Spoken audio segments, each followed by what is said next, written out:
বিসমিল্লাহ। রাস্তার ধার দিয়ে যাচ্ছিলাম, যেতে যেতে কি দেখলাম জানেন? একটা সুন্দর দোকান। দোকান দেখে থেমে গেলাম।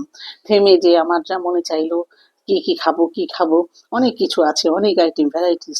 তো দেখি একটা পাস্তা দোকান, অনেকখানি পাস্তা বিক্রি হচ্ছে, চিকেন ফ্রাই, বহুত লটস অফ থিং। তো আমার দেখে তো সবগুলো দেখেই জিভে একদম পানি চলে আসছে। আমি কি খাবো কি খাবো কি খাবো করছি। পেটে বেশ ক্ষুধাও লেগেছে পেটে।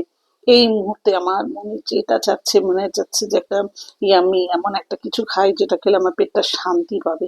তো দেখি কি সুন্দর করে এক আপু সেই জিনিসগুলো বিক্রি করছে, যেরকম চাউমিন বিক্রি হচ্ছে, পাস্তা বিক্রি হচ্ছে, মোমো বিক্রি হচ্ছে। তো আমার পাস্তাটা খুব ভালো লেগেছে। তো আমি বললাম যে আমাকে একটা প্লেট দেন, কারণ আমি পাস্তাগুলো বাসায় নিয়ে যে খাবো।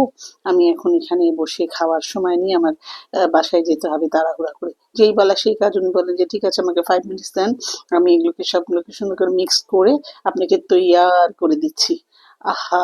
যে কি মজা! যেই বলেছে সেই কাজ, উনি আস্তে আস্তে করে সেগুলোকে মজা করে করে মজা করে করে এমন সুন্দর করে তৈরি করলো, আমি খালি দেখলাম। এর ভিতরে দেখেন না, উনি ক্যাপসি দিয়েছেন, তারপরে সসেস দিয়েছেন, তারপরে মিট বল দিয়েছেন, মানে দিয়ে এমনি কোনো কিছু আর বাদ রেখেছেন না। সব কিছু দিয়ে টিয়ে সুন্দর করে টমেটো সস দিয়েছেন, মেয়োনিজ দিয়েছেন, মানে এভরিথিং আমার পছন্দের জিনিসগুলো। আমি টমেটো সস খুব পছন্দ করি।